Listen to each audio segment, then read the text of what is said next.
upande wa mwanamichezo bora wa kiume, mwanamichezo bora wa kiume, mshindi ni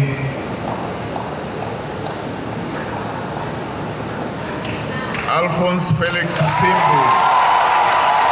A very big congratulations. Bingwa wa dunia wa marathon na kushinda medali ya dhahabu katika mashindano ya dunia ya riadha ambayo yalifanyika tarehe 15 Septemba 2025 jijini Tokyo, Japan.